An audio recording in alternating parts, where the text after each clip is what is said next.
Padmashri. Morning, Padmashri. Good morning, Lata. Morning, Morning, Padmashri. Morning, Vilas.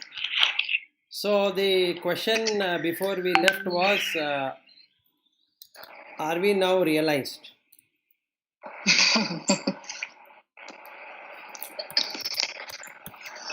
We are all intellectually realized. Yeah, correct. In the last 2 days, I realized that I am not realized. That is the best way to put it. Yeah, and that is also good actually. Okay, so for the last 3 days, I am able to stay in that state, but the only thing is that continuity is not happening. So if I can work on that continuity, then I'll be liberated, or I can liberate that mind from being attached to anything.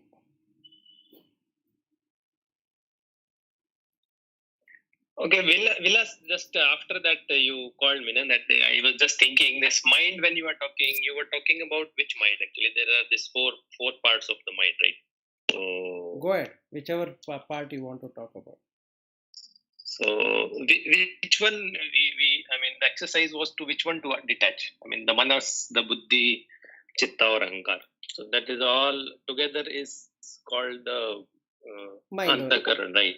No, that is correct. But then- all that is but then- part of mind only. Yeah, mind. I mean that's why I always get confused with these English terminologies because mind means man or buddhi or No, which that's one you correct. call See, we have 4 instrument within that instrument, and it's all called manas. Even if you Oh. were to use Sanskrit or you use whatever language, it doesn't matter. But all of that is called as manas. Even though you can call it as manas, buddhi, indriya, or manas, then buddhi, ahankara, and all that these are a part of that. So even if you go by the Sankhya, it also talks of the same thing. Yeah, but everyone has a different work. Opinion, right? yes. Manna means Correct. yeah, it's like determination. I mean, sankalpa is done by the manas, Correct. and then Correct. buddhi does the decision things, Correct. like those things, right? Correct. So, but you are removing the whole equipment, and the requirement of equipment is removed. Then shall we try to do it? Shall we try to do it one by one? Like when I say, okay, I'm not going to do any sankalpa of anything. I mean, so that is one detachment of your manas.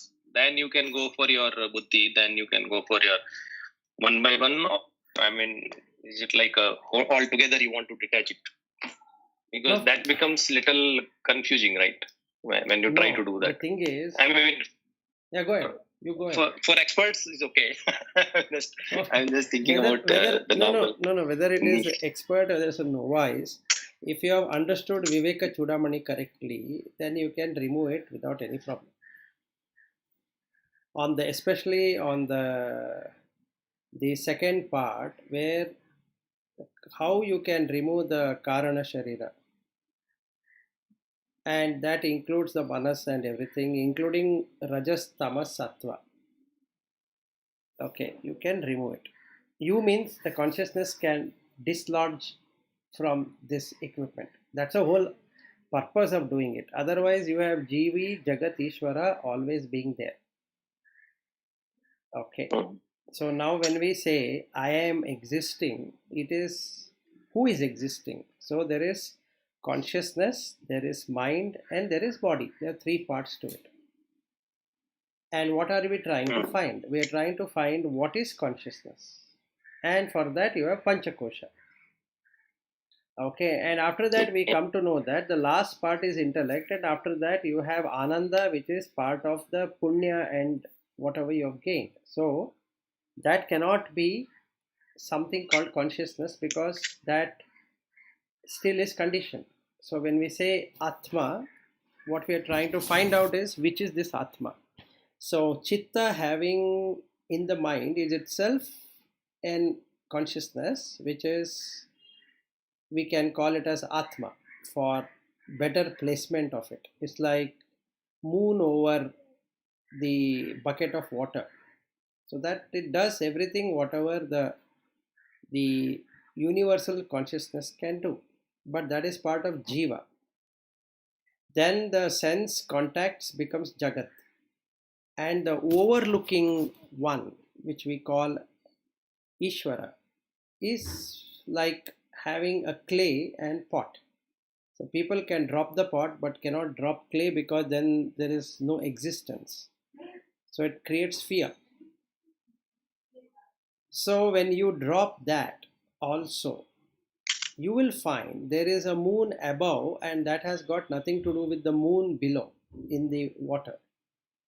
On a similar ground, when you drop the intellect to a level of a very subtle level, from which only you can understand, that is from the mind only you can understand the mind. Like if you go by the sixth chapter of Bhagavad Gita, he talks about Atma. Using Atma only you can find the Atma. That what does that mean? So in the second chapter, he says Atma cannot be cut, and that means all five elements cannot get connected to Atma.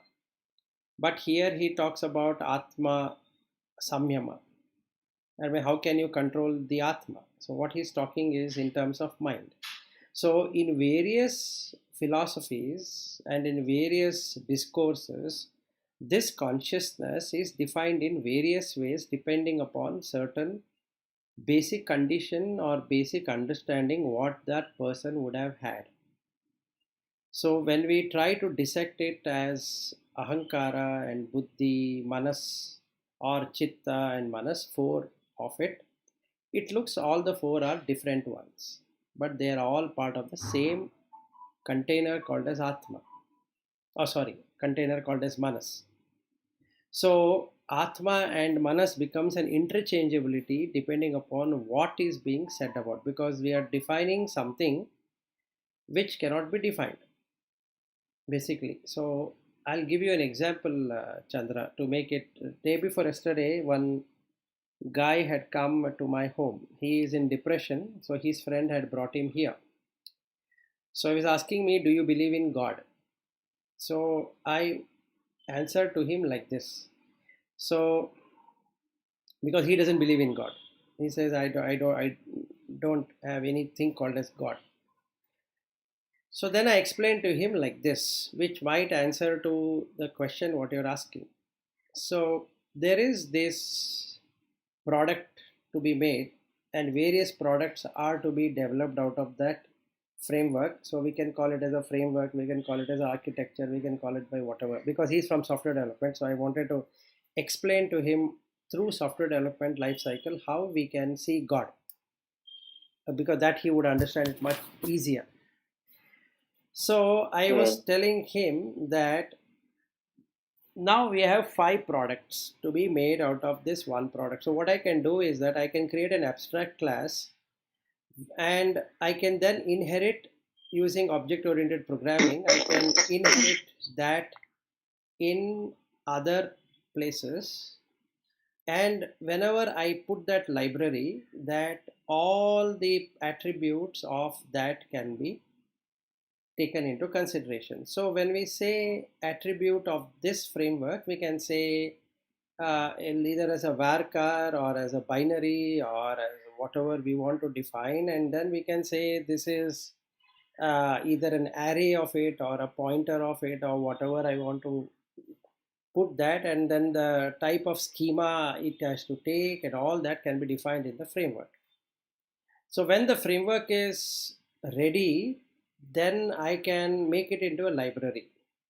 So when I make it into a library, then it becomes easy for me to inherit, and basic features what has to be in that product can be made. So let us say I require true and false, and then I can use a Boolean argument, and then if I want an integer of this kind, I can take it from there, and all that inheritance can be done. So whenever I call that class to that earlier class, which we can make it as a super class, I can say this dot super. So what happens? It goes back to from where it has come.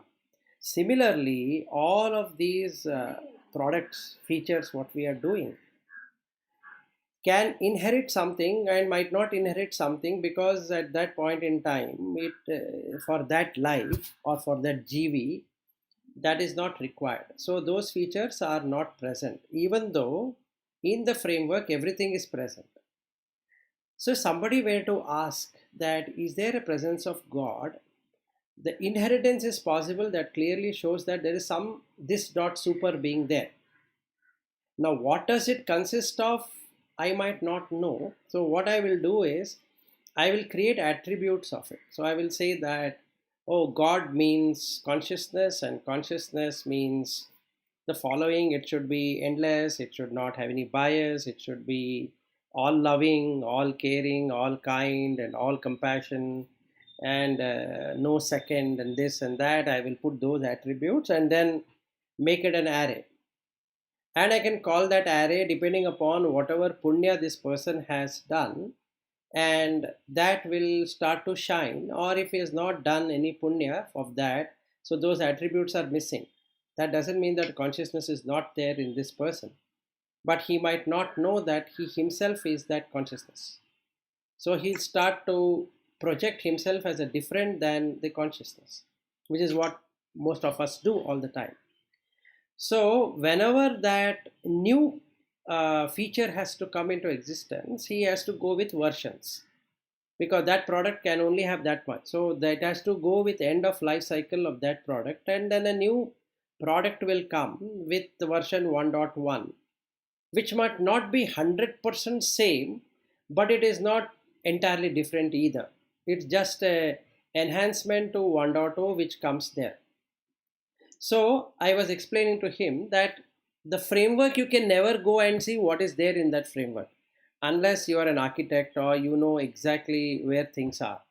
But as a developer, I can only have ability, like if I use Visual Studio, I don't have ability to find out how this was developed. So I will call it as Ananta and Anadi, because I don't know from beginning from what all were done, because I have no idea of the beginning, nor I have the end, because I don't know when this is going to end of the Visual Studio.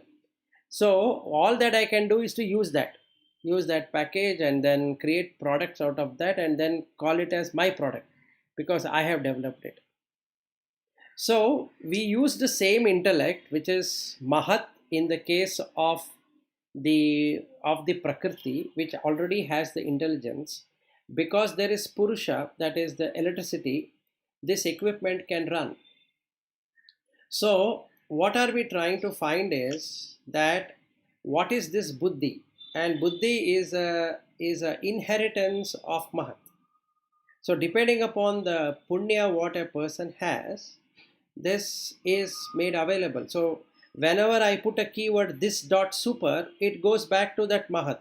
And if it is not accessible to that person, because his punya, whatever that merit was not there, so he might not get that Mahat, what is universal available, but he'll get a portion of it. Similarly, the ahankara, what we take, the I-ness, again is this dot super. And since that is not accessible, that chitta, which is there, which is itself a consciousness, a portion of the overall consciousness or a fragment of everything, he will feel that, okay, I myself is whatever I am. And he starts searching for from where did I come. So it comes to back to the creator theory, that somebody has created and that's the reason I am inheriting it. This is one way of doing it. Or another way of doing it is that there's no creator at all and then I myself is the creator, is another way of looking at it. So these two views can come when we look from the ahankara perspective. And the manas is just a container. It contains whatever is projected. So that is just a container. So this dot container or that dot container is just this and that. That is tat and tvam. That is part of this container. And then we spoke about manas, buddhi, ahankara, and finally the chitta. It's coming from chit. That is the universal consciousness.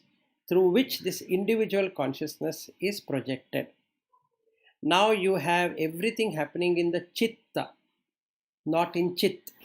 So if you go by Patanjali Yoga Sutra, it talks about yogaha chitta vritti nirodha. That means the modification or the movement should not happen in the chitta. That means it should be frozen.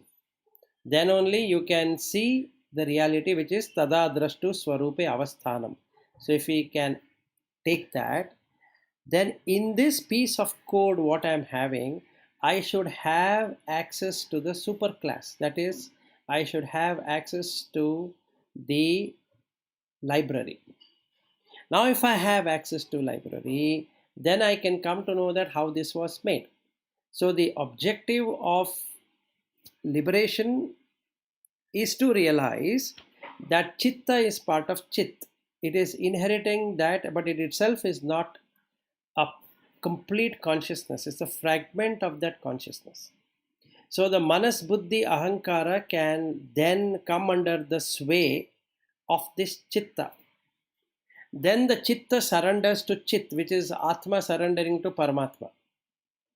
And then what happens, since this person has access to the library, then he knows that everything is coming from that library called as consciousness or Brahman, called by whatever name we can choose it to name it. And these products are working. So without this library, none of this product can ever work. Even so, the inheritance or whatever we would like to use, or abstraction of it, or layering of it, or threading of it, or whatever we are trying to do, is happening because there is already a library. If library was not there, this wouldn't have been possible. So all the four, that is manas, buddhi, chitta, ahankara, is universally named as manas. But if you look individually, this is how it looks, that each one of these components. So when we call it as realization, you are trying to come out of this nama and rupa and only looking at the consciousness. Okay, and that is what in the Viveka Chudamani, he keeps on saying everything is aham brahmasmi iti. That is, one understands that everything is coming from that library. You name it by whatever, it doesn't matter, but it is coming from that library.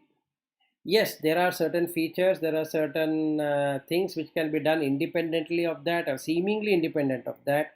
But then without electricity, just like any equipment cannot run without electricity, even though the intelligence is there in that, it requires electricity. Similarly, the library is required for all of these products to function. Otherwise, that product feels that it itself is complete. That is what we all are doing currently. So intellectually only you can understand to a certain extent and drop the intellect, which is like dropping Ishvara for convenience sake, if we can call that, or dropping the chitta. That is a right way of putting it. When the chitta is dropped, that the Jivi, Jagat, Ishvara, all the three are gone.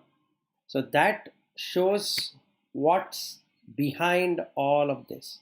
How cognition is happening, how the five senses are able to get connected to five sense object, and how the mind, whatever we call manas, using the buddhi, ahankara, and all of that, or manas and chitta, four aspect of it, how it brings things together and experiences, disregarding that there is something called as a consciousness. It itself feel I am doing it, and how these five senses make that experience possible. So this is my explanation of whatever you're asking. So actually, this you are saying this. There is only one Chetan, right? So that is what the consciousness you term, right? And then anything else is Jad, right? So that doesn't have anything, no Chetanta in that. So everything we get in Man, or I mean whatever the Antakaran Chatushtari say, it all comes from the light comes from the consciousness, what we term, right? Correct. Or we call it as a Chetan. Correct. So okay. So okay. So that's like traversing down. If you see your body senses, without man is nothing, and without Atma, the man is nothing. Correct. Try it out and see it. Yeah, I mean that is good. This will help to when we do the thinking. Like this explanation will help. No problem. So I had done this on Saturday. And somebody he is from software. He plays football and he doesn't like software development because he thought that his parents pushed him to software development because that earns more money and he is wanting to play football. So I was explaining to him how similar software development and football is. Okay, so I told him that if we become what it is, that consciousness, that is, let us say, take football. I think that friend is also joined here, so he will be listening to whatever we had spoken on that day. So, thing is that if we take football, now, if I become football, that is, there is no separation between me and football, then the consciousness is just consciousness. So it doesn't have any identification at all. That means it doesn't have anything called as winning and losing, and any of those duality ceases to exist. And that becomes a Dvaita because there is no duality. In whatever form, whatever shape, whatever texture we are talking about, it doesn't exist. What exists is just pure existence. So immediately that person will be able to experience Satchidananda because he is pure and bright. He is just doing what he's supposed to be doing, not worried about whether he's playing for the team or not playing for the team, whether he's sitting in the balcony, he is playing and whatever it is, he is football. Similarly, if I am software totally, the library, then I again lose duality. There is nothing called as I exist and this doesn't exist. It's everything is existing. So I will be more than happy to see so many products coming out of me because I am the provider of all of that.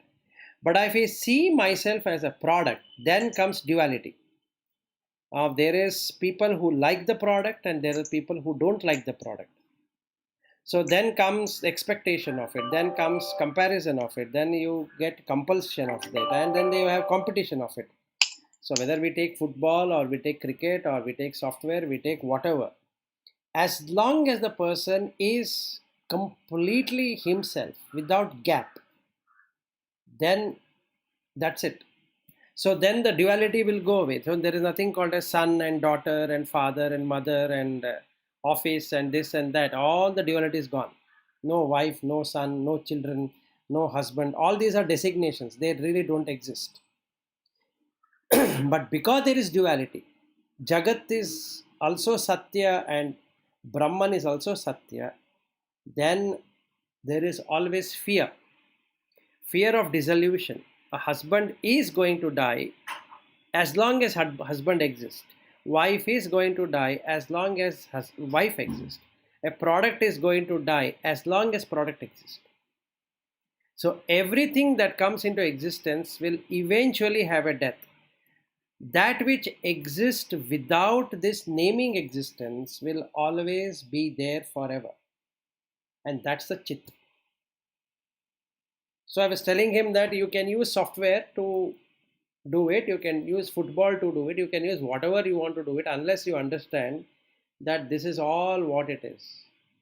That there's nothing to become, you already is that, from which everything is coming. So then what happens is that you will be able to take sound as sound, taste as taste, touch as touch, smell as smell, thoughts as thoughts, and sight as sight. So there is no now separation between me and seeing. I am seeing, so there is a separation. I am hearing is a separation. It's just hearing. Whether one person talks, another person talks, another person talks, or a dog is barking, or a car is going, or a bird is chirping, we might call by names, but it's only sound. There's nothing more than a sound. So, adding things to what doesn't exist is what mind does. So, what we are doing is when we look at the manas, the buddhi is in a wrong side. It is conditioned to believe that somebody exists. Using the same buddhi, we are bringing it to, that is, we means the chitta is bringing this buddhi to an alignment that only sound exists, no person exists. It's only sound. And a sight is only made out of four elements. So that is the only thing which exists. Touch, it's again made out of four elements, only that exists. Smell, again made out of four elements because the air is coming and then the smell is coming to your nose or to my nose or whoever knows it is. But everybody smells in the same way. There's nothing like I smell differently and somebody else would smell it differently. And so all the five, including the thoughts, everybody thinks. So there's not that only I think and nobody else think. So if you take all the six senses, what we find is commonality. When we see commonality, this is being run from consciousness. Mind is adding things together. That is the manas, the container, is adding three things. That is chitta, buddhi, ahankara to bring a shape and a structure and identify with that. Identification is ahankara. Observing that what is happening and then trying to integrate, disintegrate, and what should be done, what should not be done is done by buddhi, intellect. Energy playing field for all of this is the chitta. And what contains is the manas. So basically what is happening is we are just, that we means that person is just trying to possess something which cannot be possessed at any point in time. Because what is he possessing is only the name and form. There's no form, there's only collecting the name. Just like a title. So when I join ABB, I am given a title. Or if I join another company, I am giving another title. Let us say I join Microsoft, they give another title. I join this company, that company is another title. Because the company itself is a title. So they'll give me a title, but it's not true. That title keeps on changing. Similarly, when I'm born, I'm called as a child, and then slowly, or meaning I'm born as an infant, then you call it as a child, then you call it as a boy or a girl, and then you call it as a teenager, and then you call it as an adult, and then middle age and old age, and all. These are the titles. They truly don't exist. But the Buddhi says that you are that, but you are not that at all. So we are using the intellect only, we are correcting what is happening. And then once we see this library, which stores everything of every experience of everybody's, not mine or yours or his or hers. And then we come to know how this product is made. So I drop myself out of the product and become that. Tat. I was Tvam. That is this product. Now I become that, Ishvara. But they both are part of the library. So it is Asi. So now I am standing as just a witness, the Asi portion of it. Sounds okay? Yeah. Yes, But but then yeah, go ahead. Yeah, Chandra, go ahead. yeah, yeah. I was just thinking there are different ways, right? There are this people go for this bhakti marg and upasana and this gyan. Yes. All this, all this, all merge into one only, right? Yes, it will all merge. It will all merge. How do you? I mean, there are different types of people, right? And you cannot suggest a one thing to all the people, right? No. So there has to be. So how do we actually decide that which is good for me or which is good for anyone? Simple is that if the self-surrender is not possible, go by bhakti marga so that you do a self-surrender. If that self-surrender is possible, then go by the jnana marga. They both will culminate together. So bhakti will get into jnana, and jnana will ultimately bring in bhakti, and then it will transform itself into knowledge or pure wisdom, which is, we can say, prajna. So you will become that. That is Tattvam Asi. You will become Asi, irrespective of whether you take bhakti or you take jnana. Now, when does it work? When does it not work? When I am not able to sharpen the intellect for whatever reason. I am not able to understand, or there is confusion in the scriptures, or there is confusion in the interpretation, or I'm listening to 100 different lectures. I don't know what is right, what is wrong. So it is better to bring in a bhakti to something. So I can go by then Bhuta Shuddhi as a marga, where I can bring in a deity and surrender to the deity. From the surrendering to deity, I get into the Savikalpa Samadhi. Then I am able to drop that deity and move into the Nirvikalpa Samadhi. So this is one way of doing. So whether we go to temple or we go to church or mosque, to whatever we are trying to do, each one in each different ways, because everybody's mind is conditioned differently and their intellect is also different. But the chittas are not different, they just light it up, but only the buddhi and the ahankara and the manas, all the three are different.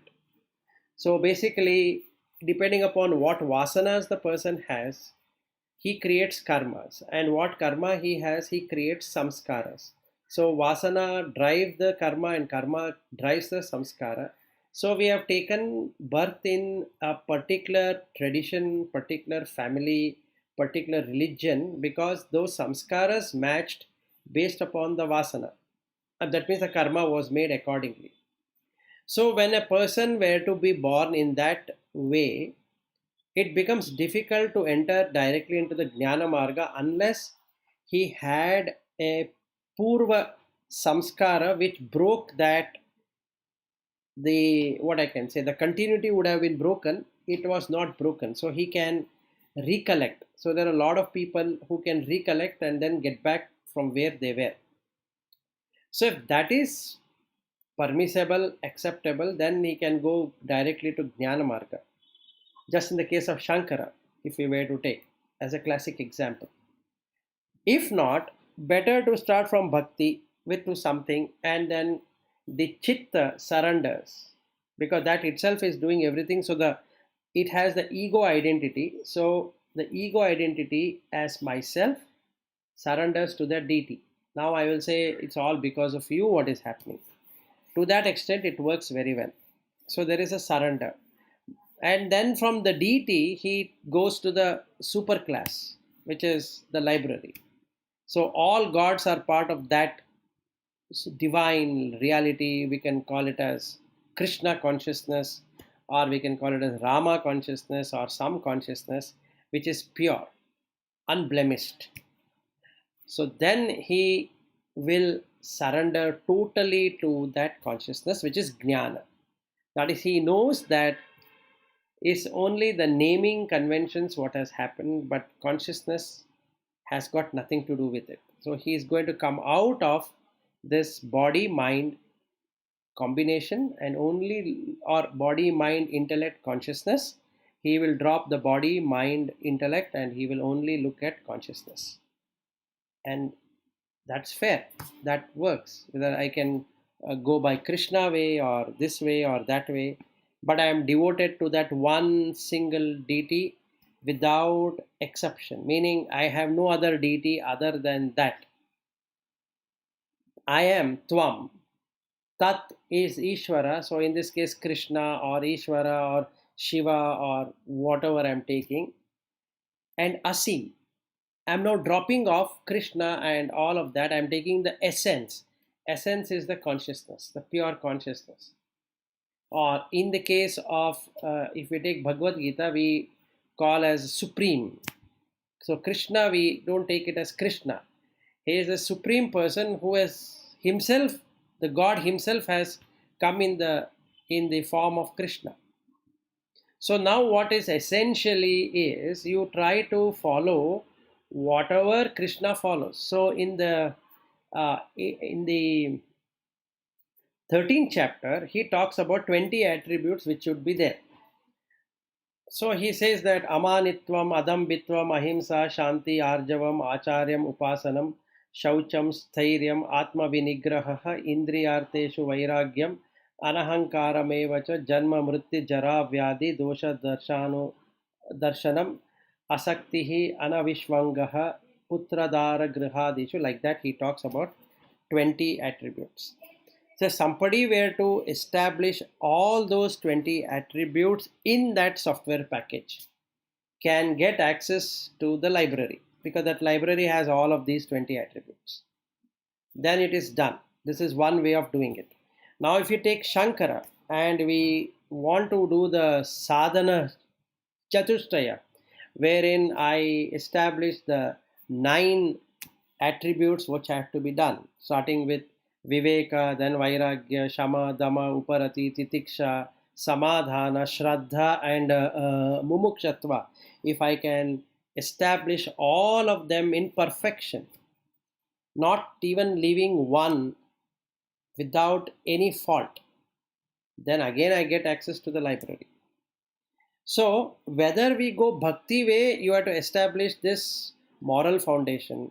If we go by the jnana way, we need to establish the moral foundation.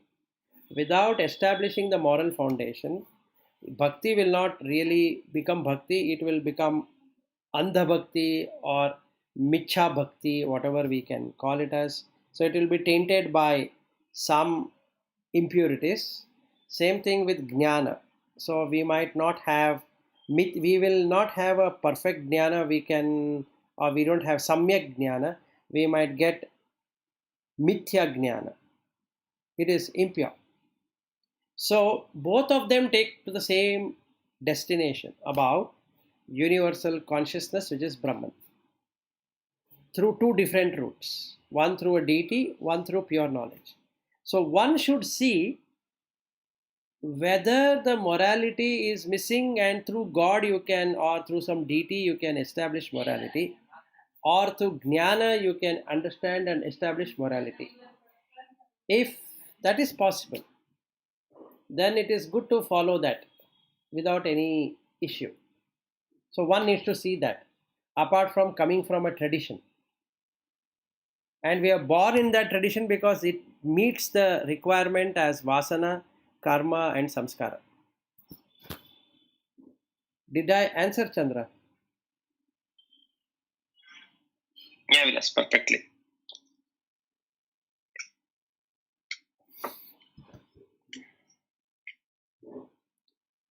What else? Except for Chandra and myself, there is no other voice. No, you continue. It is interesting. No, I have stopped unless somebody asks me. Okay. Did you get a chance to go through that the link I have shared? Yes, I went through some of it. Today I'll finish it. Maybe we can go over it tomorrow. Okay. Then tomorrow we will have something. Because a lot of things what you have spoken, I just wanted to ensure what Shatabdani talks is the same thing, or something new idea there. Sure. I started listening the first part of his explanation on Shankara, how he has combined all the traditions and all of that, which is true. So that is good to see that somebody is talking like that. So that is the true method, because he is spoken about. See, what Shankara has spoken is a metaphysics. What we are doing is traditional. Those 2 things doesn't meet. But what Shankara did is that through metaphysics he explained about how reality ultimately merges whether you follow whatever tradition. Yeah. I think what I have understood there is, one is that clearly he explained what is Advaitam and what is Mithya, and then he brought all the various traditions what India used to follow. He brought all of them together, and he created that something called Panchayatana system for the purpose of Chitta Shuddhi. Then he has taken people through Jnana Marga for Moksha. Correct. Very correct. I have no doubt in that. Yeah, because that was that was the history when Shankara came into picture, right? It was like India was in this Karma Kand and Gyan Kand and this Upasana. It was all Split up. distorted. Yeah. Yes. So then he combined everything together again and put it in like a pure Vedic system, Yes. which has everything. And now again it has split up. Yeah. Yeah. Again, it has. That's a different story. I think if what he has done, if we understand fully, that's exactly what we have learned over a period of past 2 years now. Yes. So that gives a feel. Right now, here is moksha. Yeah, and Advaitam, he says it's experiential. Yes. All other the philosophies, that means you need to have a guru or God or something, and he's called mediator. So that mediator part Shankara has removed, and you yourself can experience that. Yes. If there is a mediator, first you have to surrender to the mediator, and you have to listen to him. That may take longer. That not only takes longer, that will never happen. Yeah. Even in and the one case, more thing is that mediator says somewhere Swarga is there, that somewhere which there is no experience for that mediator also, and then through him we have to go there. Then we don't know what is going to happen there. That's the reason now here with this, when we have Panchabhuta, Shariras and Chitta and all that, it's very easy to get into the moksha route by initially making Chitta Shuddhi, practice whatever you want to do. That is a Panchayatana if you want. yes. If you don't want, it's fine. Keep, and in Panchayatana also he says there are 5 the traditions. Keep your in the middle. Your requirement is in the middle. Then you have, I think, Surya, Ganesha and all that. Middle, and through that you achieve what you want to achieve. Correct. I found that is much easier to understand as well as the practice. No, whatever makes you easy, you have to follow that. And in fact, if you follow the Moham Mudgara route or Bhajagovindam, that is very easy, but it is completely abstract. It's like an abstract class, what I was talking about. If you want detailed of it, Viveka Chudamani can be no second, there can be any second to Viveka Chudamani. And if somebody were to follow all that mentioned in Viveka Chudamani, then it works. The only problem we all have is we are not able to implement the sadhana chatushtaya. Correct. Sadhana chatushtaya is one thing which we don't follow. If you follow, it works. It works. It works. That's all. See, whether we go Patanjali route and apply Yama and Niyama, or you follow Shankara and you put that sadhana chatushtaya, if those two are removed, let's say, and we do something, it's not going to work. Reason being, consciousness is pure. We are trying to search for consciousness with impurity, which is the mind. So it will never happen. So without Viveka, Vairagya will not come. Without Vairagya, Shama cannot come. Without Shama, the Dhamma cannot happen. Without any one of these, Upariti cannot happen. Then there is no Titiksha. Then there is no Samadhana. Then there is no Shraddha. Then Mumukshatva anyway cannot happen because we are not in any urgent requirement now.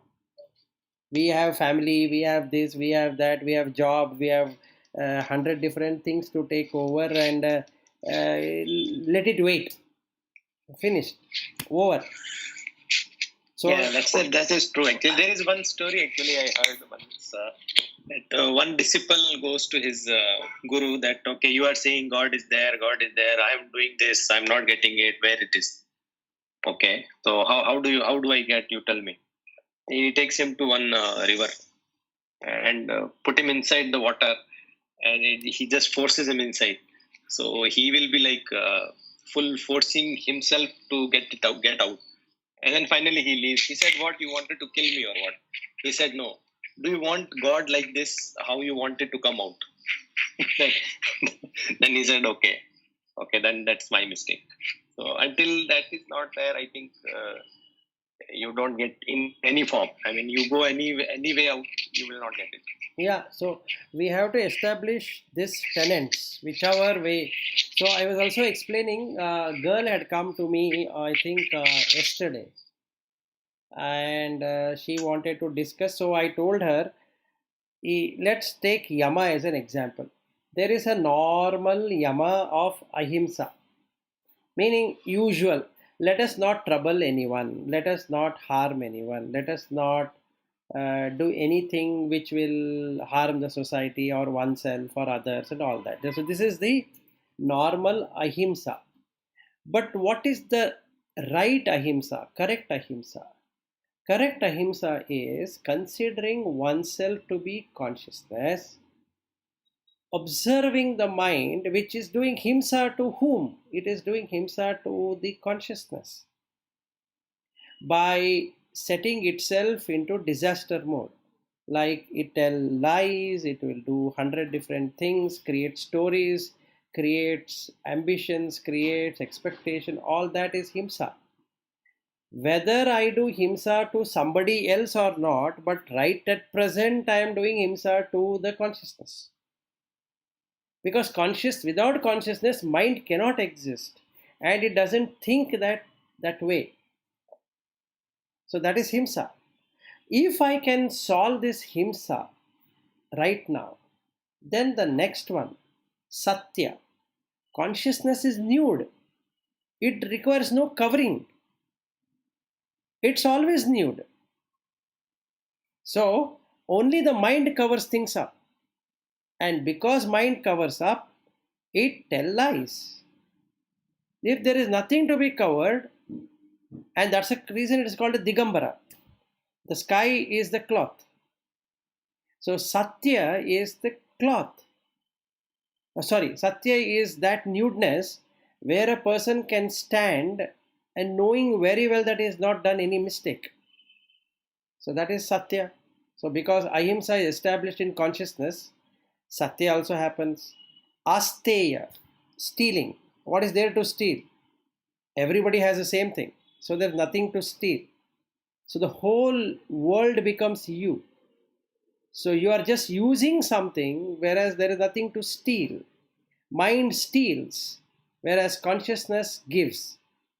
So there is no stealing. Brahmacharya. The chastity cannot be done because there is something to be enjoyed in the mind. Whereas there is pure chastity in the consciousness because consciousness doesn't indulge in anything. It doesn't indulge in all the five senses. So I have established brahmacharya. Then if brahmacharya is established, aparigraha, that means non-possessiveness. When I possess everything, what else to possess? So the mind drops. So 5 yama is completely established. Then come to niyama part of it.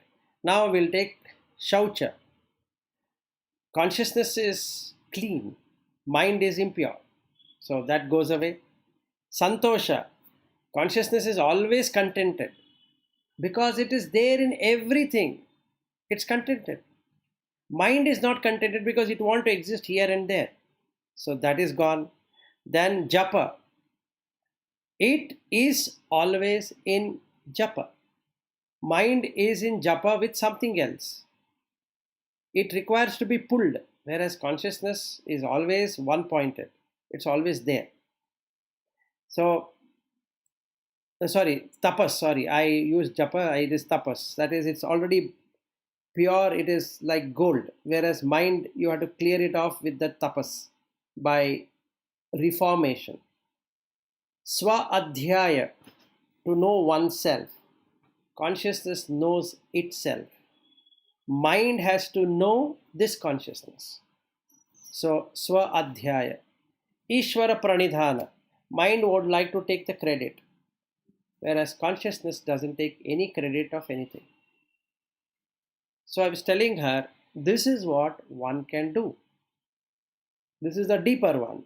And the superficial one is, okay, I will not harm anyone, I will not tell lies, and then I will not steal, I will not do sexual misconduct, and then I will not possess, I will not be possession oriented, then I will clean, then I will be contented, then I will create austerities, tapas is austerity, then swa adhyaya, I will go for learning from the scriptures, and Ishvara Pranidhana, then I will offer everything to the Ishvara.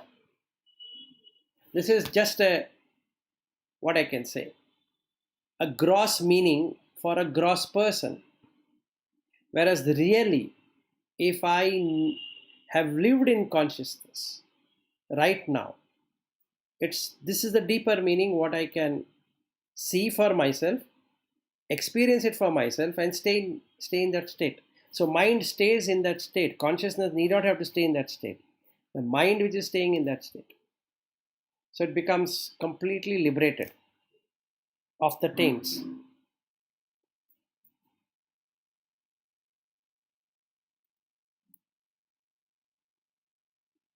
Okay.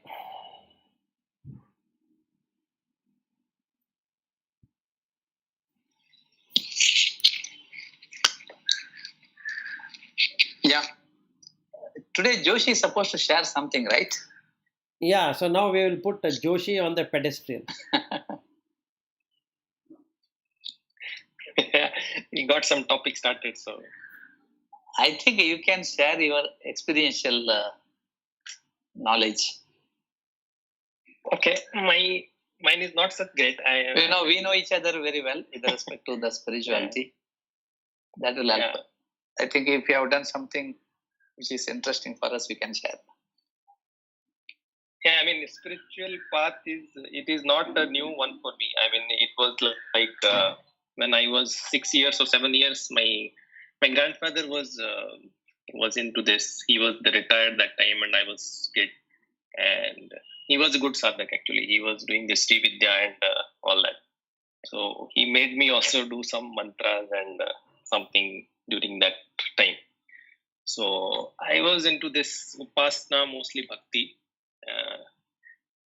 Pretty interested in that since from the childhood only I got exposed.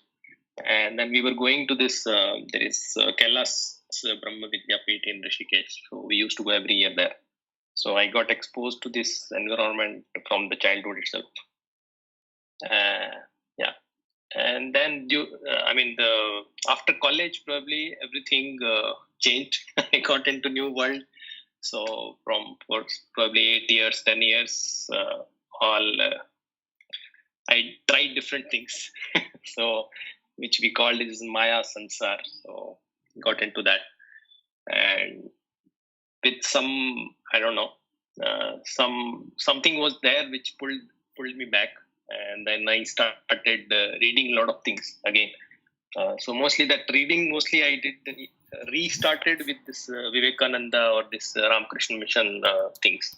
My uncle was there, so he used to give me some books. So I started reading and reading a lot of things, and then of course this question came: is it only reading, or it can be still experienced again? So in that way, I kept getting a lot of links. I'm not sure if you can relate it, but it happens automatically. I'm not sure, there is some force, some God or whatever, who keeps telling you that you do this next. So I kept doing this, and probably from last 5 years, I did a lot of changes, even my habits, the whatever we say, this sadhan chatushta. So I tried one by one lot of things, and some of things I could do. I read even this Patanjali Yoga Sutras, and then went through the other scriptures as well. The major thing was I could. It was it's my style of working or style of things that I could try things. Okay, I will read something and I'll try. Okay, let me try if I can do. So because telling is always easy, right? You read something and tell, okay, this should be like this should be like this. But when you try to do something, it becomes really difficult. That's what I experienced. So mostly now, like this Vedanta things, I after started reading Vivekananda only, I got into this Vedanta, and then probably later on I started reading Shankara, And wherever I was going this ashram, since I was kid, I was not aware about these things. But then now I could relate that this whole Kailash Brahma Vidyapeeth is all about this Vedanta studies. People come from a lot of places to read there, study there Vedanta.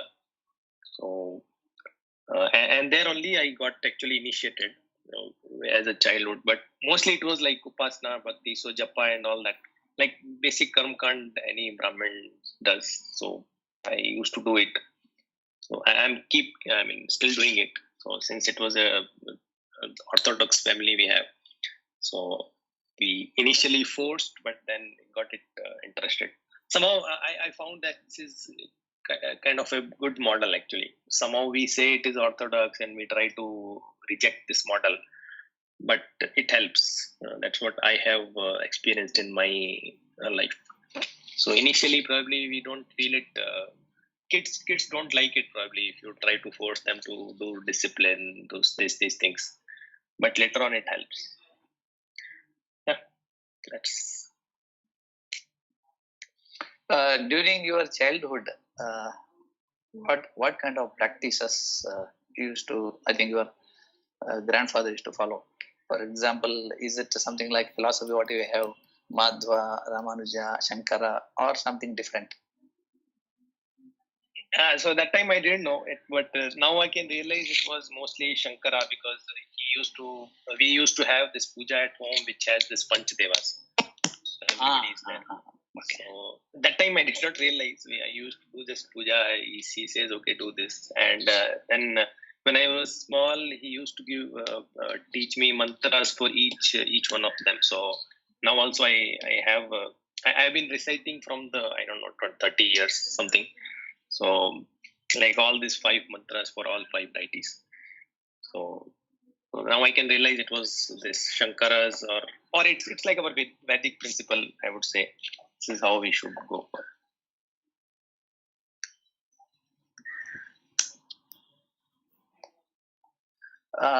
Vilas, in Veda, there is no puja, right? Karma Kanda. Veda is knowledge. Yes, Veda is knowledge. It doesn't have Karma Kanda. Meaning, Karma Kanda, is it a part of Veda? Or no. Wait. In the Brahmana, there is, out of 6 philosophies, one is Brahmana. In that, you have this Karma Kanda. So even Krishna, in the 2nd chapter, he talks about don't go behind the Karma Kanda.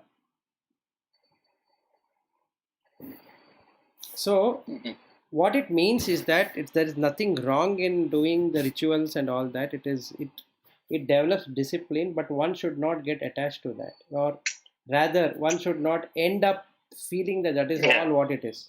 Yeah, that's the first step actually. So yeah. So you cannot ignore the first step, because to reach the second step you need to cross the first step, but you cannot stay on the first step also. Correct. But what happens is most of the time we end up being only in that first step. Yeah. Because we don't want to let go of something, because we get into fear. The person fears that only the Karma Kanda is the only way. So whereas the Karma Kanda is the beginning of it, it's not the end of it. It's not the end result of something. Okay, one more question. When you are in the deep in bhakti also, you can get into moksha. For example, you are deeply into music. A person deeply engrossed in the music, or he forgot the entire world. Is that sthiti is also called moksha, similar to what you have been experiencing in the past 3 days? Not at all. Not at all. See, anything which connects you back to the 5 senses will never make you liberated. But I think, there is one in this story in the Srimad Bhagavad, this Gopikas, this one, right, where they get into a mode where they see everything as a Krishna, even they themselves see them as a Krishna. So that we can call it moksha, right? Yes, Vilas? Yes, that is correct. But not the one like I listen to music. I can then I can then not listening. No, I'm not talking about listening. I'm talking about when say, for example, Tyagarajas, when they have composed that one, and they even maybe Balamurali Krishna sometime, when they reach that deepest level, they forget themselves, and simply it works. No, that is correct. So just like I explained about a software developer and I explained about a football player, if you become that, your consciousness, he will understand his consciousness. But that's it. It is not anything to do with liberation. Okay. Now, what is liberation is what this Gopikas did. They became consciousness. There was no individuality at all. And that is the jump from, That is called Krishna consciousness. yes, that's a jump. All that we are able to drop, but whether through music or through singing or through aradhana or through whatever, to drop the pot, that we do. Ultimately, we are able to drop the pot, but you have to drop the clay also. Mhm. Realization is possible in this life. Liberation is a different ball game altogether. Realization means what? Mind is different, consciousness is different, that is realization. Ignorance is what? Mind and consciousness, they both are same. That is the thing about ignorance. What am I ignorant about? Okay, realization will come and go, right? But Yes. liberation is once it happens, it is done. It is done. So you have crossed the river. Yes. Jivan Mukti. Jivan Mukti. Now there is no rebirth because there is no way you can come back and say that, okay, let me do this. Because you have seen the reality. You have seen that Maya. The illusion is seen. And that's Okay, now through Jnanam we are getting into realization or liberation. we are only getting into realization, not about liberation. So Liberation, Jnanam is there is only no- realization. Beyond that, what happens? Realization. I think for liberation there is no separate path. It Yes. just happens. It happens once you fix this properly. Okay. See, but it is like this. When you realize that you are different from body, mind, intellect, as an experience, you come to know that these three are instruments. You are that consciousness. Then what happens is you drop it. You drop what? You drop your individual consciousness.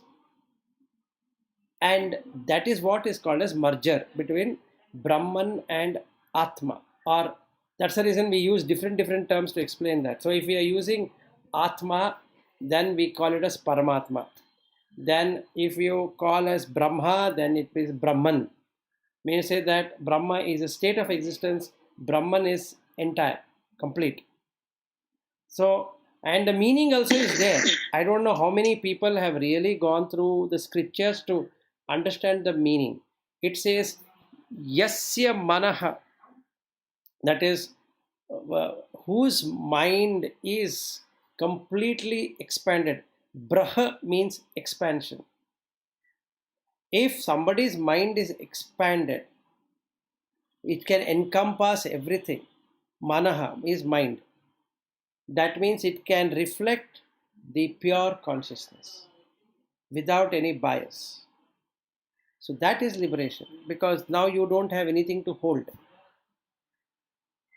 First is to realize that the mind and consciousness are two different things. They are not same. But generally we don't see it like that. We see both of them as same. If I say Vilas, then I don't see, oh, Vilas is different and consciousness is different. No. I become conscious of Vilas and I attach myself to Vilas. But who is attaching? The mind is attaching. What is the consciousness doing? Is just providing the light. But how it is seen? Vilas is seen. Vilas is working here. Vilas is having a wife. Vilas is having a son. Vilas stays here. So all that Vilas is happening. Which is just a name. It was never there. But it is believed to be so. And the title is given. And so many things happen.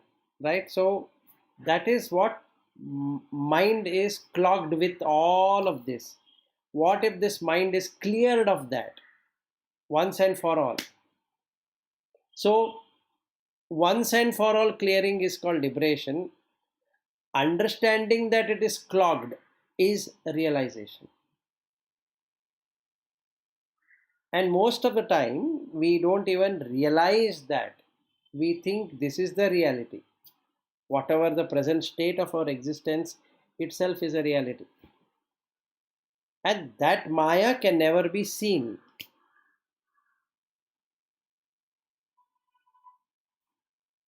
At least for a normal person, it cannot be seen.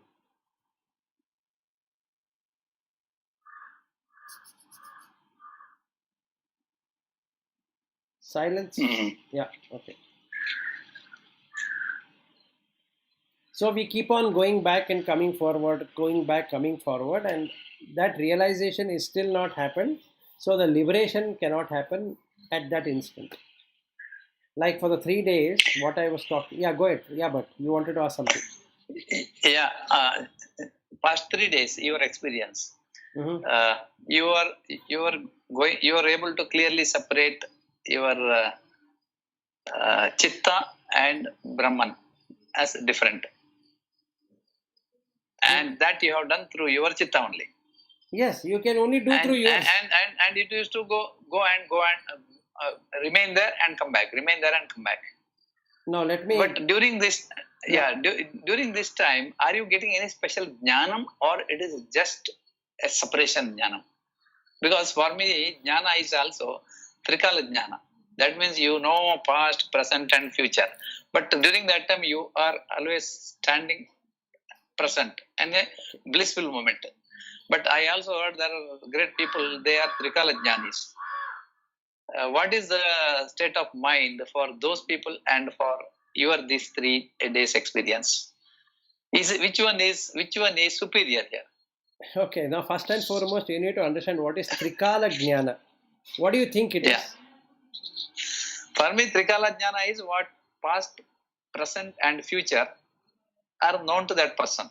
Okay, that is Trikala Jnani. Correct. So, but as far as Jnana means, you are here, present, and enjoying that you yourself, called Brahman. Okay, there are. So I have not.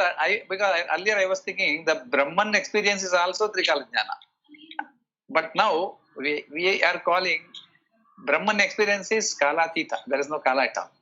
Correct. There is no time and space. You can help us to understand between these two difference. No, yeah, there is no time and space.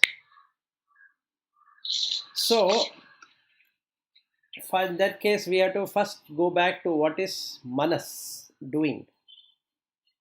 Manas has time and space dimension. It can exist for a certain time and within a certain desha and kala.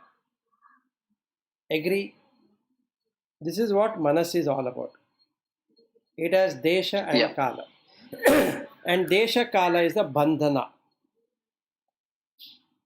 And consciousness is also bandhana because it is within that desha and kala. The first thing we need to understand. Now, when we meditate, after a period of time, mind stops. That is, the chitta will stop. Vritti within the chitta is stopped, held, frozen, whatever words can be used. Then the past and the present and the future don't seem to exist. It is devoid of that desha and kala. So there is no bandhana. So the consciousness now is universal at that moment. So you can experience without bias, without duality. And that is what is the experience of Brahman. When you don't have these three. Three Kala Jnana means that you will get. 1 minute. So, 1 minute. So, in that sense, when we see that a person is able to see his past, he is able to see what is happening in the present, and he is able to understand what is happening in the future. What really happens is that when the chitta is frozen, the light falls on everything, revealing itself of what was his past, So this person can refer back to all the past he had in life. Then the person anyway knows what is happening in the present. And the person also comes to know what is going to happen in the future. He will also come to know all the dimensions of existence. Right from Patala Loka to the Swarga Loka and beyond, he is able to see all the beings, all the existence. He is able to see all the forms, all the structure, and all that. That day I explained to you about two things about the fuel and fire, Tejas and Ojas. That is a Trikala Jnana. You will come to see that everything is evolving or revolving or whatever it is through this process of what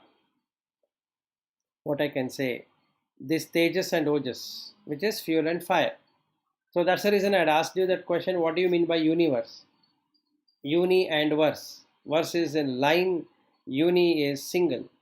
So all that which can be put in a single line, a dot, let us say. And that is what universe is all about, from which everything emanates. So if we take the Ojas and Tejas, they both get connected with Manas. And because Manas is there, there is Prana. So all that will start from then. So if we can experience this for a long period of time about Tejas and Ojas, then the person can get complete jnana of his past lives. So he becomes a Trikala Jnani. All the three states of existence are known. That is, Shrishti, Sthiti, Laya, all the three are known.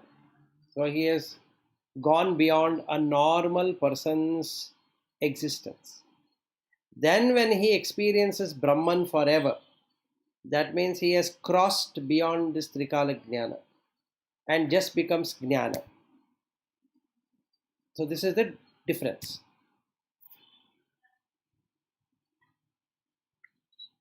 Okay.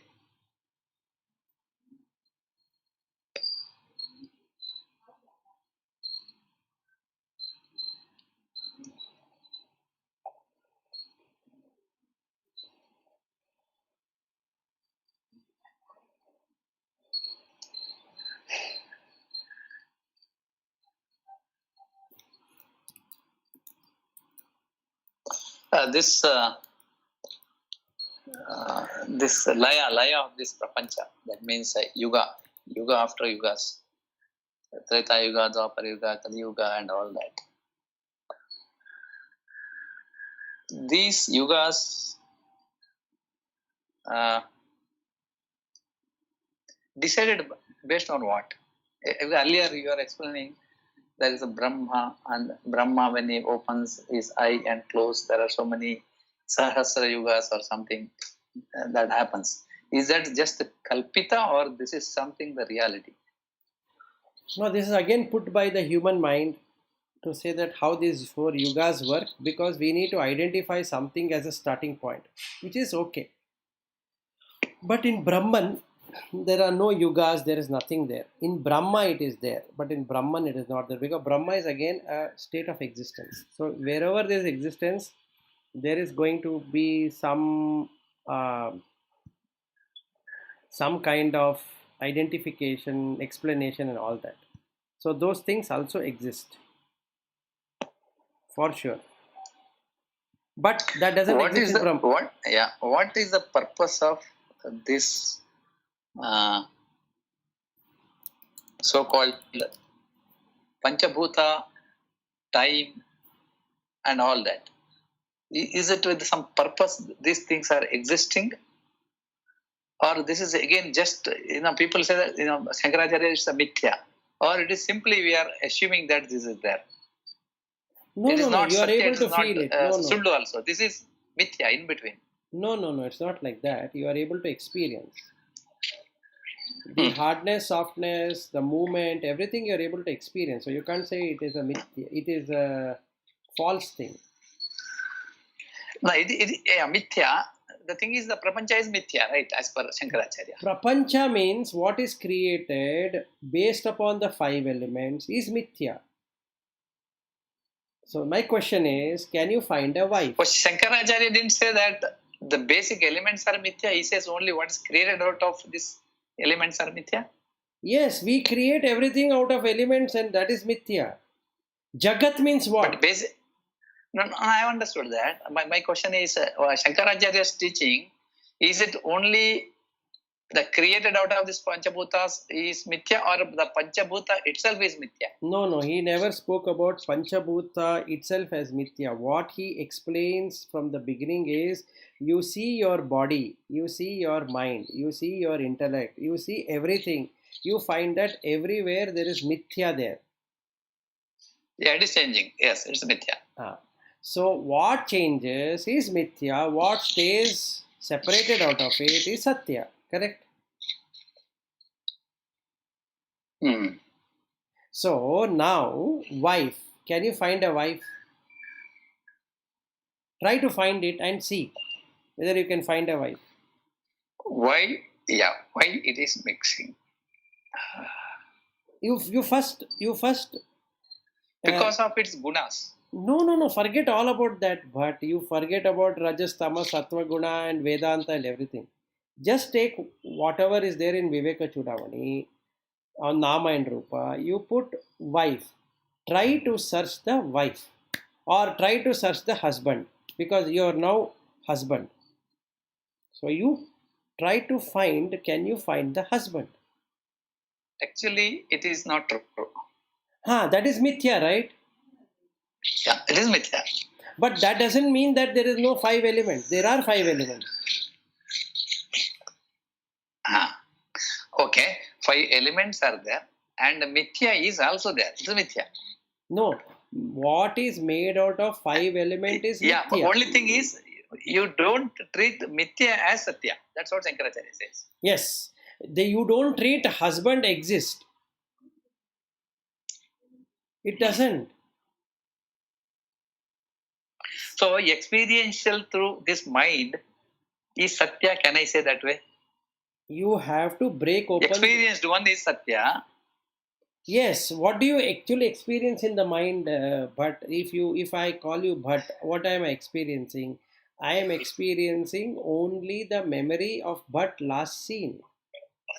I don't experience the 5 elements. One question with respect to the same thing. I just because I don't want to miss that flow, I'm just interrupting you. Sorry for the interruption. No, it's okay. See, I understand husband is a relationship which is mithya, but the body is made of 5 elements. That is satya. That is also mithya because it is a combination. There is no body. It's only a combination of 5 elements. So that is where the difference between. But you experience pain, right? Why would you? If it is mithya, you should not experience pain. No, that is like calling double illusion. The illusion of the pain being existing is felt by whom? Is felt by the mind, not by the body. So first we need to understand what is mind. Experientially, what is mind.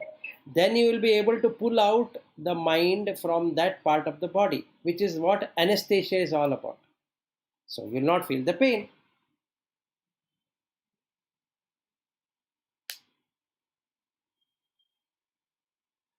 If body had pain, then you wouldn't find a drug which will stop the pain.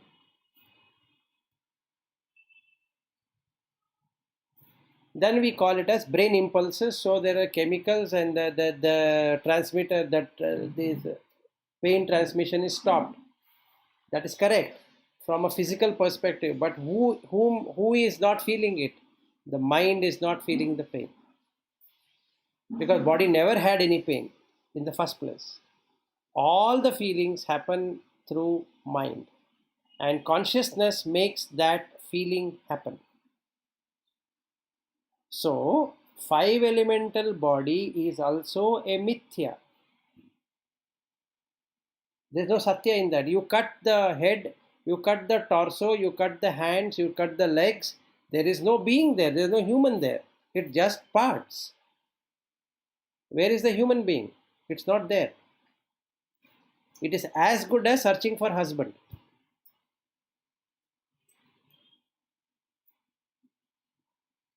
That's again a nama and rupa.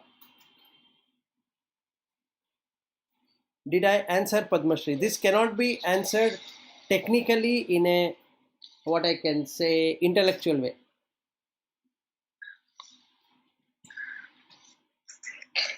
No, but the part is there, right? For me, I don't want you to recognize it as a human body, but the part is there. The part is made of there. The five no, the part. No, the part. The part is the naming. There is no part. There is nothing there. Otherwise, what Madhvacharya says is perfect. Brahman Satya, Jagat is also Satya, because he says, go by experiential reality, you will experience pain.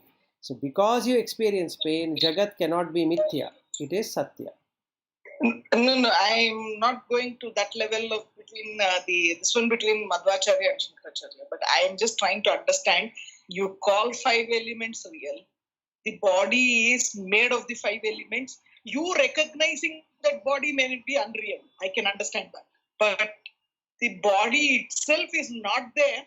Then mind also is not there. But Yes, but mind is also not that is so much to understand the mind. no, that is why the mind itself doesn't exist, and that is what we come to know in the end, that mind doesn't exist in the way. That means the truth is that we are all actually fully liberated. Only thing is we are not aware that we are liberated. Because the mind is not existing, body is not existing. Yes, if we come to know the body and mind don't exist, you are liberated. Because we know body and mind exist, you are bound. That's the difference between liberation and binding. You are right. Perfectly right. But when we are talking about we getting liberated, there is nothing called we getting liberated. There is no we at all. There is First, no. we have to realize that we are not there. So only then that is liberation, right? Exactly. Meaning I cannot come out and tell I have got liberated. There is no way I will be able to tell that. Exactly. And just for language, syntax, expression, whatever it is, I can say I, we, you, he, she, and all. In reality, that is not there. So, possibly nobody can come out and say I have liberated, because that becomes I and mine, which again means that person is in bondage, because nobody can understand what is he trying to say, because of limitation of language or the expression and all that. So if a person is liberated, what it means is his mind is not working any longer in that domain. It just reflects consciousness. That's it. It was reflecting consciousness. Mind was having the dirt. Now that the dirt is gone, it only shines on the mind. That's all is liberation is all about. Because we have to use languages, customs, tradition, and all that, this is how we define something. It's again a concept. Liberation also is a concept. Realization is also a concept. The consciousness experiencing itself is what is called as liberation. Asi.